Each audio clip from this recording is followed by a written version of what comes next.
দেশের প্রধানমন্ত্রী নরেন্দ্র মোদী ৬২ বছর পর এই ঘটনার পুনরাবৃত্তি এবং আজকে তিনি কিষাণ সম্মান নিধি ২০,০০০ কোটি টাকা প্রথম তিনি ফাইলে এই কাজ করে তিনি শুরু করেছেন। জয় পরাজয় একটা নির্বাচনে থাকে, যেভাবেই হোক সেটাকে ব্যাখ্যা করতে পারে। স্বয়ং মুখ্যমন্ত্রী মমতা বন্দ্যোপাধ্যায় যেখান থেকে দ্বিতীয়বারের জন্য নির্বাচিত হয়েছেন, সেই মুখ্যমন্ত্রীর ওয়ার্ডের ৮টি ওয়ার্ডের মধ্যে ৫টি ওয়ার্ডে বিজেপির প্রার্থী লিড পেয়েছেন। অনেক ডাক সাইডে তৃণমূল কংগ্রেসের নেতা মন্ত্রী অরূপ বিশ্বাসের ওয়ার্ড, যদিও তার পরিবারের কেউ সেখানে কাউন্সিলর আছেন, সেই ওয়ার্ডে বিজেপি লিড করেছে। দক্ষিণ কলকাতার এখন তৃণমূলের সম্ভবত সভাপতি দেবাশিস কুমার, সেই ওয়ার্ডে বিজেপির প্রার্থী লিড পেয়েছেন। সামগ্রিকভাবে আমাদের ফল আশাপ্রদ হয়নি, আমরা যেখানে পৌঁছতে চেয়েছিলাম সেখানে পারিনি। ২০২১-এর ভোট পরবর্তী হিংসা, প্রবল আক্রমণ, বহু ক্ষেত্রে আমরাই পৌঁছতে পারিনি কর্মীদের কাছে, কারণ কর্মীরা বলেছেন যে আমাদের কাছে এলে অবশিষ্ট বাড়িগুলো পর্যন্ত ভেঙে দেবে।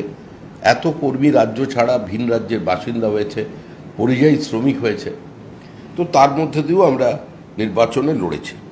এই নির্বাচনে কিছু কিছু গুরুত্বপূর্ণ বিষয় উঠে এসেছে। জঙ্গিপুর, আমরা এই আসরে কোনো দিন কোনো নির্বাচনে আমরা খুব একটা দাগ কাটার মতো ফল করতে পারিনি। ২০২১ সালের নির্বাচনে আমরা এখানে ১ লক্ষ ভোটে পরাজিত হয়েছিলাম, আজকে সেখানে আমরা এই নির্বাচনে লিড পেয়েছি। আমরা বিভিন্ন নির্বাচনে চণ্ডীপুরের যে ঘটনা, যে চণ্ডীপুর কার্যত একটা সময় তৃণমূলের ক্ষমতার পট পরিবর্তনের অন্যতম নিয়ামক শক্তি হিসেবে কাজ করেছে, অত্যন্ত গুরুত্বপূর্ণ স্থান, এবং যেখানকার প্রার্থী অভিনেতা প্রার্থী কার্যত মানুষকে নির্দ্বিধায় পিটিয়ে দুঃখ প্রকাশ করে আবার এফআইআর করছেন পুলিশকে সঙ্গে নিয়ে, আজকে সেই চণ্ডীপুরেও বিজেপির প্রার্থী কিন্তু লিড পেয়েছে। লোডশেডিংয়ের তত্ত্ব যে বাস্তবে ছিল না, ওখানে যে কোনোভাবেই সূর্যগ্রহণ হয়নি, ওখানে কোনো সময় সেই সুযোগ নিয়ে অর্জুন জয়দ্রথকে বধ করেনি, আবার এই নির্বাচনে ২৪ ঘন্টা কৃত্রিম আলোর ব্যবস্থা করার পরেও সেই নন্দীগ্রাম কেন্দ্রে বিজেপি লিড পেয়েছে এবং মেদিনীপুরের ২টো আসনেই আমরা জয়লাভ করেছি। কোলাঘাটে বোমা বিস্ফোরণ, বাড়ি উড়ে যাওয়া, কোলাঘাটের জনবসতির মধ্যে বাজির কারখানা কি বোমার কারখানা সেটা পুলিশ খুঁজে পাচ্ছে না।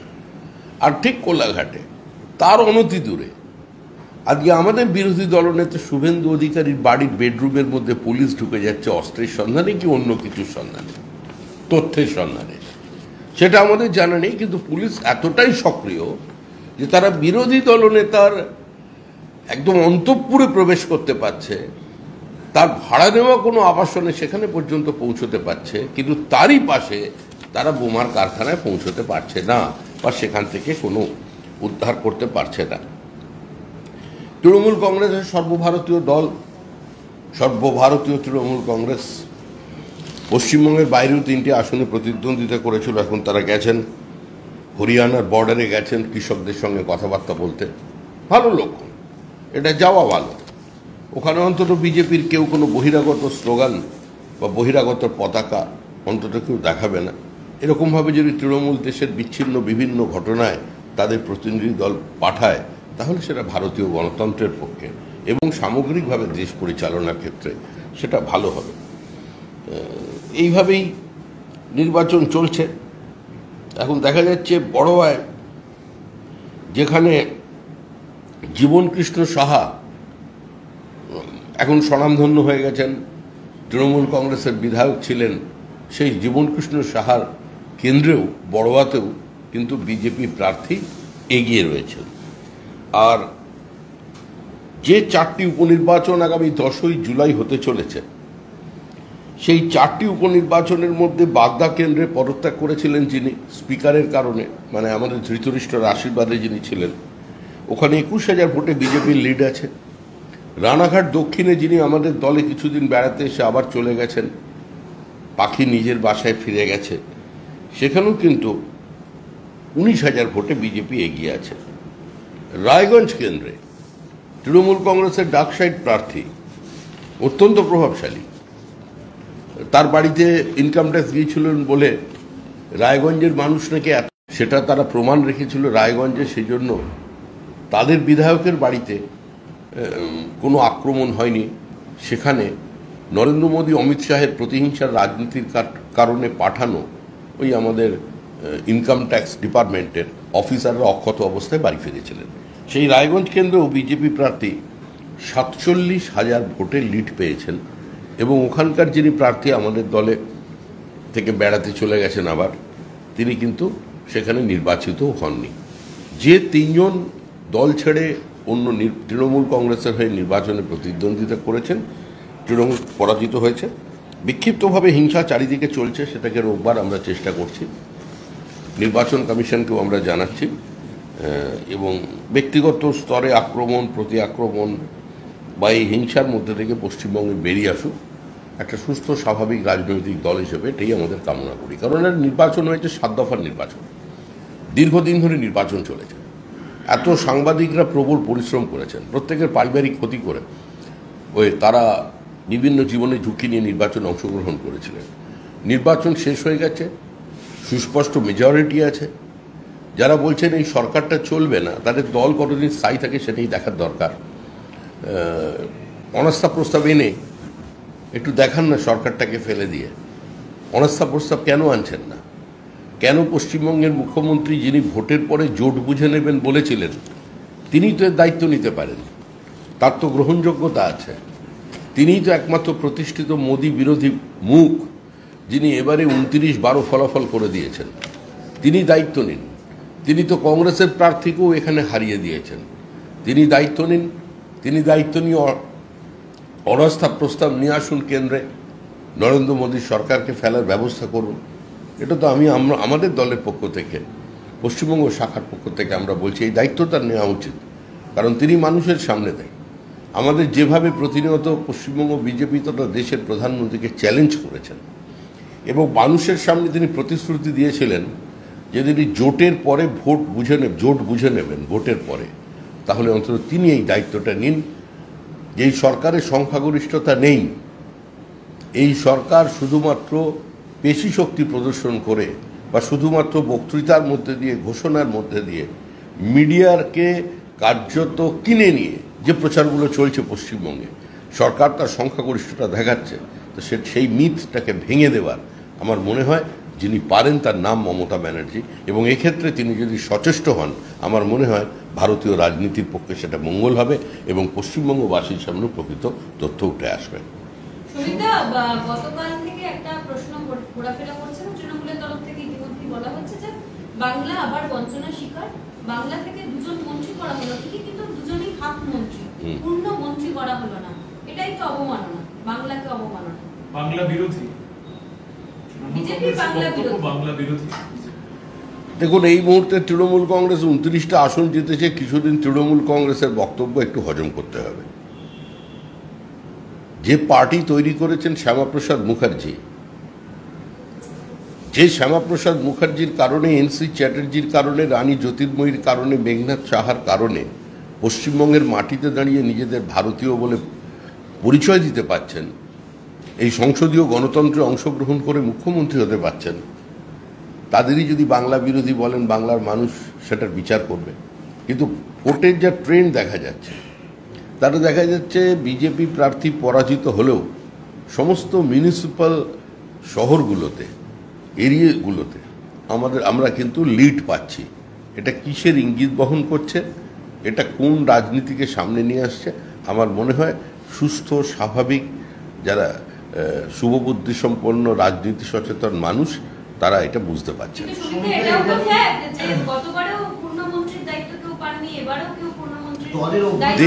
দেশ পরিচালনা করছেন নরেন্দ্র মোদী, এটা তার সম্পূর্ণ প্রেরোগেটিভ। তিনি কখন কাকে অর্ধেক করবেন, কখন কাকে গোটা করে দেবেন, সেটা সম্পূর্ণভাবে তিনি ঠিক করবেন। এবং এরকম কোনো বিষয় আপনাদের হয়তো আর বলবার সুযোগ ভবিষ্যতে থাকবে না।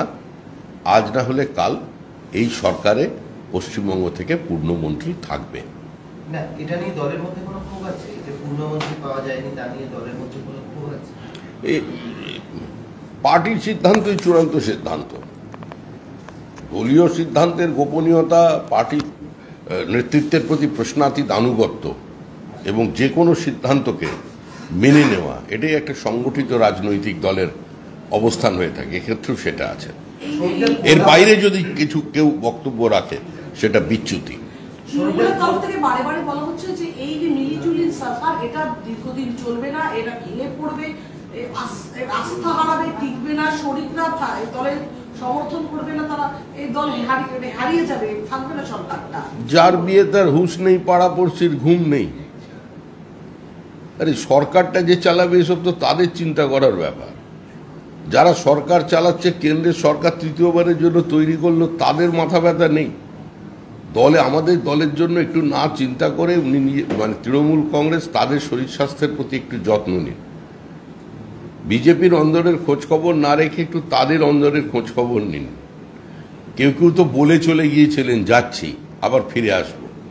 আর কত লোক বলা আছে, কত লোক কোন দিকে কি কাজ করেছে সেটা তো বুঝতে পারছেন। পুরো লিস্ট ধরে আমরা বলছি না, কারণ তারা বিপদে পড়বেন। 45টা ওয়ার্ডে কলকাতায় লিড আছে বিজেপি। কিন্তু আপনি বললেন যে আগামী দিনে পূর্ণমন্ত্রী পাবে, মানে আগামী দিনটা কবে আসবে?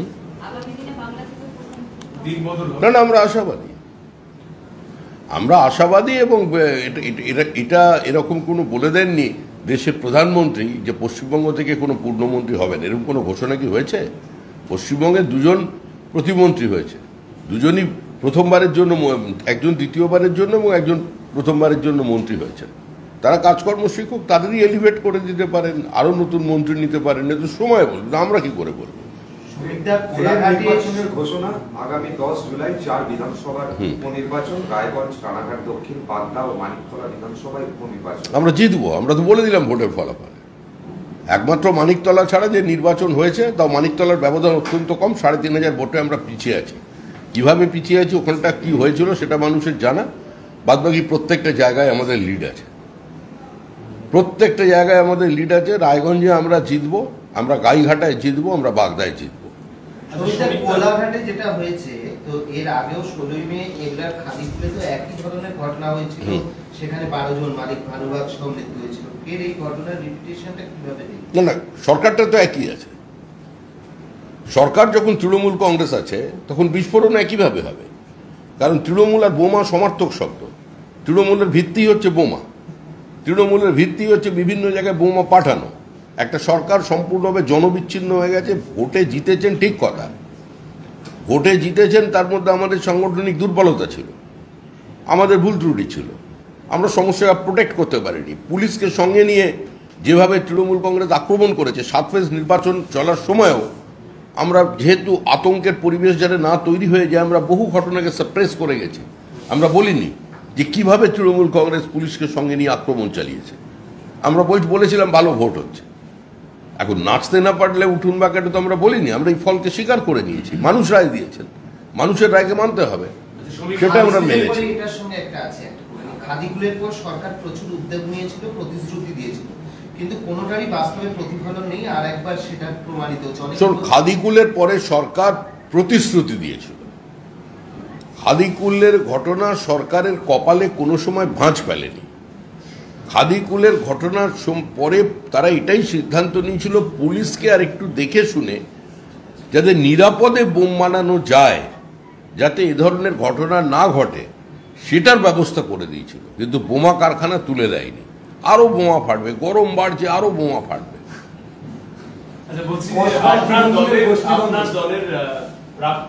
একজন করে একই লাইনে করো। হ্যাঁ, অনুপম হাজরা তিনি বলছেন যে বিজেপির দুর্নীতিগ্রস্তদের যদি দলে এখনো বসিয়ে পদে রাখা হয়, তাহলে এবারে যে 12টা সিট পেয়েছে বিজেপি, পরবর্তীতে 2টো পাবে কিনা আমার সন্দেহ রয়েছে। বিজেপির এখনো সঙ্গ ছাড়েননি, বারবার কটাক্ষ করছেন। ফলের পরেই দেখুন, একজন সচেতন মানুষ, শিক্ষিত মানুষ, তিনি তার মতামত যে কোনো ভাবেই প্রকাশ করতে পারেন, বিজেপির পক্ষে দিতে পারেন, বিপক্ষে দিতে পারেন, ব্যক্তিগতভাবে কারোর সমালোচনা করতে পারেন। কিন্তু আমি তো এখানে এই মুহূর্তে বর্তমান আমার দল পক্ষ থেকে আমাকে বলে দেওয়া হয়েছে কোনো প্রাক্তনী প্রতিক্রিয়া না দিতে। হ্যাঁ, আমাকে যেটা বলেছে, আমি এখানে তো আমার কথা বলতে বসিনি। আমি যেটা বলছি সেটা পার্টির কথা, পার্টির বাইরে আমার কোনো অস্তিত্ব নেই। আমি যেটা বলছি, পার্টি আমাকে যা বলেছে, আমি পার্টির কথা বলছি। আমি তো নিজে এখানে রাজনৈতিক ধারাভাষ্যকার হয়ে বসিনি, আর রাজনৈতিক বিশ্লেষকও নই, আর বিজেপি কোনটি নই। আমি বিজেপি। কসবায় তৃণমূলের গোষ্ঠীদ্বন্দ্ব, 108 নম্বর ওয়ার্ডের কাউন্সিলর সুশান্ত ঘোষের অনুগামীরা অভিযোগ করছেন যে 107 নম্বর ওয়ার্ডের কাউন্সিলরের বিরুদ্ধে এই ঘটনায় পুলিশ এখনো 5 জনকে। ওই এলাকায় সবচেয়ে বেশি দখলদারি চলে। ওই এলাকায় ফুটপাত থেকে শুরু করে প্রত্যেক জায়গায় বসিয়ে একদম দলিলের দোকান পর্যন্ত বিক্রি হচ্ছে। যেখানে এত টাকা পয়সার লেনদেন, তো সেখানে কি আপনি মনে করেন চুলচেনা বিশ্লেষণ চলবে? বাজার অর্থনীতি না সমাজতান্ত্রিক ব্যবস্থা, সমবন্টনের নীতি না ট্রিকল ডাউন পলিসি, এসব নিয়ে দুই কাউন্সিলর নিজেদের মধ্যে কথা বলবে? কথা হবে ভাগ নিয়ে, সকলকে দিয়ে খাওয়া নিয়ে, 25-75 নিয়ে। তারপরে যখন উত্তেজনা হবে, উত্তেজনায় বোমা তৈরি আছে, বোমা পড়বে, 2-4টে গুলি চলবে, এটা তো স্বাভাবিক আছে।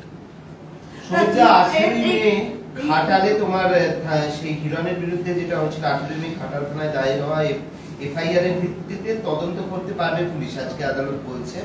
আদালতের অনুমতি ছাড়া তাকে গ্রেফতার করা যাবে না। মানে স্বস্তি অস্বস্তি দুটোই রয়েছে। তো এই শুনানিতে আজকে পরিবর্তন আনলেন পণ্ডিত। এই স্বস্তি অস্বস্তির মধ্যেই পশ্চিমবঙ্গের মানুষের একটা বিস্মৃতি হয়ে যাবে। কিসের কারণে ঘাটালে হিরণের বিরুদ্ধে এই মামলা রুজু করা হয়েছিল সেটা প্রত্যেকের জানা। তৃণমূল কংগ্রেসের প্রতিহিংসার রাজনীতি, অসহিষ্ণুতার রাজনীতি, দখলদারির রাজনীতির একটা শেষ আছে। পৃথিবীতে কোনো দিন কোনো একদলীয় একচেটিয়া একাধিপত্য ধরে রাখা যায় না, যেতে পারে না।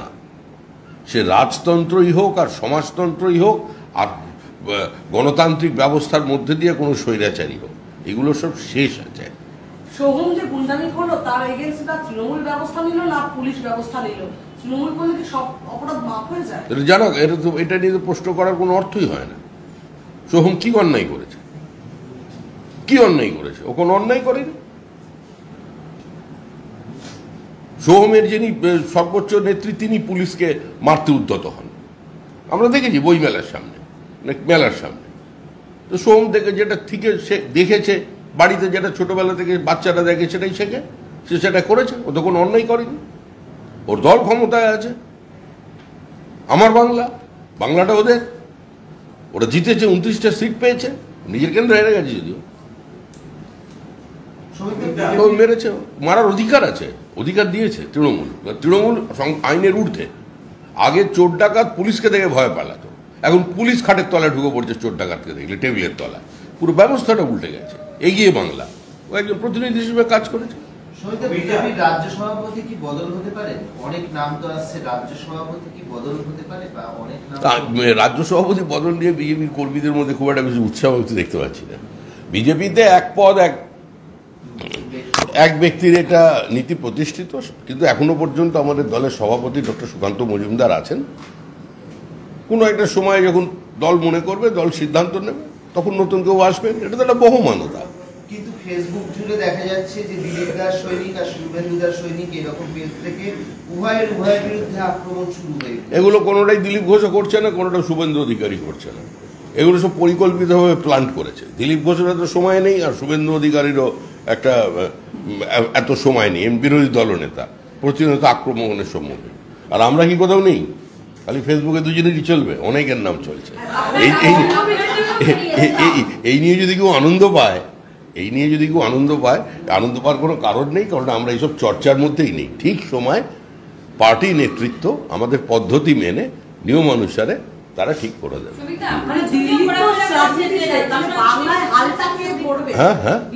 দিল্লির রাজনীতি তো সে তাহলে বাংলার হালটাকে ধরবে, আর এই দুর্নীতির বিরুদ্ধে লড়াইটাকে আগামী দিনেও চলবে। বুঝলাম না। দিল্লির রাজধানী তো ওখানে তো শেষ হয়ে গেল। হ্যাঁ, হ্যাঁ। তো এই বাংলার ভবিষ্যৎকে কে এই হালটা ধরবে আর কে এই দুর্নীতির বিরুদ্ধে লড়াইটা চালাবে? আদৌ কি চলবে দুর্নীতির বিরুদ্ধে লড়াইটা? আরে তোমার বাচ্চাকে কে স্কুলে নিয়ে যাবে? তুমি নিয়ে যাবে না তোমার হাজবেন্ড নিয়ে যাবে? এটা তোমায় ঠিক করতে হবে, তোমাদের পারিবারিক ব্যাপার। সেটা এটা আমাদের পারিবারিক ব্যাপার। কে আমাদের সংসারে হাল ধরবে? কি হাল তো ধরাই আছে, হাল একটাই বিজেপি। মানুষ হাত ছুঁয়ে নেয়, জগন্নাথের রথ চলবেই যার যখন সময় ছুঁয়ে নেবে। মাথায় বিধানসভা নির্বাচন রয়েছে 2026 সামনে, নতুন যদি কাউকে ইন্ডাকশনও করা হয় তার পক্ষে 2026টা তো মানে সাংঘাতিক কঠিন ব্যাপার। তাকে আবার সংগঠন সাজাতে হবে। এরকম কোনো সাজানো টাজানো এখানে হয় না। কি হয়? এটা কোনো রাজতন্ত্র নয় যে এলে আর সমস্ত লোককে ধ্বংস করে দেবে। এটা কোনো রাজতন্ত্র নয়। পার্টির নির্দিষ্ট বহমানতা আছে, কর্মশৈলী আছে, পদ্ধতি আছে, নিয়ম শৃঙ্খলা আছে, সংবিধান আছে, পার্টির সর্বোচ্চ নেতৃবৃন্দ আছে, তারা এটাকে সেট করবেন। 3 মাস আগেও যদি পরিবর্তন হয় তাতেও কিন্তু বিজেপি রেজাল্ট ভালো করে। আমাদের নাম কি উড়িষ্যার প্রেসিডেন্টের আমাদের পুরনো বন্ধু উড়িষ্যার সভাপতি পরিবর্তন হয়েছিল মাত্র 3 মাস আগে, উড়িষ্যার সরকারে চলে এসছে। কিন্তু সমিতির ওগুলো কোনো ইস্যু নয়। সামনেই তো অনেকগুলো বিধানসভা নির্বাচন হয়েছে। আমি পরে বিধানসভা সামনে বিধানসভা নির্বাচনে আমরা জিতবো। এই বিধানসভার উপনির্বাচন আগের লড়েছিল, তার জন্য আমরা ধূপগুড়ি উপনির্বাচনে পরাজিত হয়েছিলাম। কিন্তু এর মতো যদি একজন বিরোধী থেকে যে প্রতিনিয়ত প্রার্থীদের খুন করে, তো সেই সংসারের প্রধান হওয়া তো কাজ তো কঠিনই। কিন্তু সভাপতি মানে এরকম যে পায়ে একটা স্নিকার পরে তিনি দৌড়তে থাকবেন, প্রবল দৌড়ে একা দৌড়ে চলে যাবেন, পেছনে কোনো লোক থাকবে না। সভাপতি সকলকে নিয়ে চলেন, যেভাবে বিজেপি সভাপতি কাজ করেন। আবার যদি ভবিষ্যতে সভাপতি হন, সুকান্ত মজুমদারকে যদি সভাপতি বদল করে অন্য কেউ আসেন, তিনি কাজ করবেন সেইভাবে। রাজ্যের ভোট পরবর্তী সময় 72 জন মন্ত্রীর মধ্যে মাত্র 7 জন মহিলা মন্ত্রী, এবং তার মধ্যে দেখা যাচ্ছে 2 জন মাত্র পৌরমন্ত্রী। মহিলাদের সংখ্যা দেখা যাচ্ছে আমরা তৃণমূলের যেখানে এমপি। এই যে মহিলা নিয়ে আপনি প্রশ্নটা করছেন না, মহিলা নিয়ে যে এই চিন্তাটা আপনার মাথায় এসেছে বা এই প্রশ্নটা এসেছে, এই প্রশ্নের ভাষা আপনার মুখে তুলে দিয়েছে নরেন্দ্র মোদী। কারণ যে তৃণমূল কংগ্রেস আজকে এটা নিয়ে বিতর্ক তৈরি করেছে, সেই তৃণমূল কংগ্রেস জন্মেছিল কংগ্রেসের গর্ভ থেকে, যারা দীর্ঘদিন মহিলার সংরক্ষণের কথা বলতো, কিন্তু কংগ্রেস কোনোদিন করেনি। কংগ্রেস বক্তৃতা করেছে, কংগ্রেস গ্রহণ করেছে, অবলম্বন করেনি, বাস্তবায়িত করেছে বিজেপি। আমাদের বেশ কয়েকজন মহিলা প্রার্থী হেরে গেছে। আর সময় তো আসছে, এত তাড়াহুড়ো নেই। আর আমাদের যারা মহিলা প্রার্থী আছেন তারা স্বতন্ত্র কাজ করেন। তৃণমূলের মতো আমরা মহিলা প্রার্থী দাঁড় করাই না। তার সবচেয়ে বড় প্রকৃষ্ট উদাহরণ হলো যাদবপুর, মানে গত নির্বাচনে যাদবপুর এবং বসিরহাট নির্বাচনে দাঁড় করাবো, একজনকে জেতাবো, আর তারপরে তার সমালোচনা করব প্রকাশ্যে দাঁড়িয়ে, সেটা বিজেপি করবে না। বিজেপি হার্ডকোর পলিটিশিয়ান যারা আছেন সেই সব মহিলারা জিতেছেন, কয়েকজন আমাদের হেরে গেছেন, আমাদের স্মৃতি ইরানি হেরে গেছেন, এরকম সংখ্যার আছে। কিন্তু এর সঙ্গে এটা নিয়ে কোনো রাজনীতির জেপি নাড্ডার পরে রাজ্য সভাপতি কে হতে পারেন সেটা নিয়েও একটা জল্পনা চলছে। এই সর্বভারতীয় সভাপতি কে হতে পারেন সেটা, এটা কি মনে হয় সংঘঘনিষ্ঠ কাউকে বসানো হবে এই ফলাফলের পর? সংঘ ঘনিষ্ঠ বলে কিছু হয় না। সংঘ রাজনীতিতে কোনোদিন প্রবেশ করে না, সংঘ রাজনীতিকে নিয়ন্ত্রণ করে না। সংঘ একটা পরিবার। সংঘ কোনো রাজনৈতিক দলকে ভোট দেওয়ার জন্য পোস্টার লাগায় না। সুতরাং সংঘকে প্রত্যেক বিষয়ের মধ্যে টেনে আনাটা অবান্তর। বিজেপি নিজস্ব কর্মপদ্ধতি আছে, নিজের মতো করে করবে, এটা সংঘের কাজ নয়। রাজ্যের ভোট পরবর্তী হিংসা অব্যাহত। আক্রান্ত বিজেপি সহ বিরোধী দলের কার্যকর্তারা নিরাপত্তার দাবিতে হাইকোর্টের দ্বারস্থ হয়েছেন। বিরোধী দলনেতা শুভেন্দু অধিকারী মামলা দায়ের করার অনুমতি দিয়েছেন। প্রধান বিচারপতি আগামীকাল মামলা শুনানি। যে কোনো আক্রান্তের পাশে দাঁড়ানোই সেটাই বিরোধী দলনেতার কাজ। বিরোধী দলনেতা আপ্রাণ পরিশ্রম করেছেন এই নির্বাচনে তার প্রার্থীদের জয়লাভ করানোর জন্য। তিনি সমস্ত আক্রান্তদের পাশে দাঁড়াচ্ছেন, যেভাবে পারছেন তিনি দাঁড়াচ্ছেন। যেখানে আর্থিক সহযোগিতা দেওয়ার প্রয়োজন, যেখানে যাবার প্রয়োজন, ম্যানিং করার প্রয়োজন, সেটা করছেন। যেখানে পারছেন না সেখানে তিনি আইনের দ্বারস্থ হচ্ছেন। তিনি একজন সঠিক বিরোধী দলনেতার ভূমিকা পালন করছেন। এই যে পুরসভার যে ফলটা, কলকাতা পুরসভার বিশেষ করে বলে যে 45টা ওয়ার্ডেই হচ্ছে বিজেপি এগিয়ে রয়েছে, একটা মাত্র লেফট কংগ্রেস এগিয়ে আছে, 98টা তৃণমূল আছে, এবং প্রায় দেখা যাচ্ছে যে বহু বড় চেয়ারম্যান, বহু মেয়র পরিষদ এরাদের ওয়ার্ডে বিজেপি এগিয়ে আছে, এটা ব্যাখ্যাটা কিরকম ভাবে? না, ব্যাখ্যা হয়েছে যে অন্যান্য ওয়ার্ডগুলোর কথা বলছেন, সেই ওয়ার্ডের ডেমোগ্রাফিটাও চিন্তা করতে হবে। সেই ওয়ার্ড কোন কোন ওয়ার্ডে বিশেষ শান্তিপূর্ণ মানুষ বসবাস করেন সেটাও চিন্তা করতে হবে, এবং কোন কোন ওয়ার্ডের কাউন্সিলররা মানে অত্যন্ত শান্তিকামী, মানে মোটামুটি যাদের ওই নোবেল পিস প্রাইজ দেওয়া যায় এরকমও তো মানুষ কিছু আছেন ওখানে। সেসব জায়গায় বিজেপি লিড পায়নি, কিন্তু যেখানে স্বাভাবিকভাবে মানুষ ভোট পর্যন্ত পৌঁছতে পেরেছিল সেখানে তৃণমূলের বিরুদ্ধে দিয়েছে। মুখ্যমন্ত্রীকে তো উত্তর দিতে হবে। 8টা ওয়ার্ডের মধ্যে 5টা ওয়ার্ডে মুখ্যমন্ত্রীর কেন্দ্রে সেখানে বিজেপি লিড পেয়ে গেল, এটা কিসের বার্তা বহন করছে? মুখ্যমন্ত্রীর অথরিটি চ্যালেঞ্জ হয়ে যাচ্ছে, যিনি একটা বিপরীত পরিস্থিতি থেকে একটা দলের জন্ম দিয়েছিলেন। সুভাষ বোস পর্যন্ত কংগ্রেস ভেঙে খুব একটা সুবিধা করে উঠতে পারেনি, তাও পরিস্থিতি ভিন্ন ছিল। এর আগেও কংগ্রেস বহুবার ভেঙেছে, কিন্তু সাফল্য পেয়েছিলেন মমতা ব্যানার্জি। তারও একটা ঐতিহাসিক প্রেক্ষাপট ছিল। তার অথরিটিকে চ্যালেঞ্জ করছেন, তিনি নিজে গিয়ে দোষ চাপিয়ে দিচ্ছেন আমাদের দেবাংশুর ওপরে। আবার দেবাংশু টুইট করছে, কার জন্য তো তার অথরিটি চ্যালেঞ্জ হচ্ছে। দুদিন আগে শান্তনু সিনহা বলে হিন্দু সংহতির এক নেতা, তিনি অমিত মালভিয়াকে নিয়ে ফেসবুকে একটি পোস্ট করেছিলেন, যে পোস্ট দেখা যায় যে তৃণমূল কংগ্রেস তারা টুইট করেন, এক্স হ্যান্ডেলে পোস্ট করেন। পাল্টা আজকে কংগ্রেসের তরফ থেকে সুপ্রিয়া সুলে তিনিও প্রেস কনফারেন্স করেছেন এবং অমিত মালভিয়ার বিরুদ্ধে তিনি নারী নির্যাতন এবং মলেস্টেশন এই ধরনের অমিত মালব্যর ব্যক্তিগত স্বচ্ছতা নিয়ে কেউ কোনোদিন কোনো প্রশ্ন তোলেনি।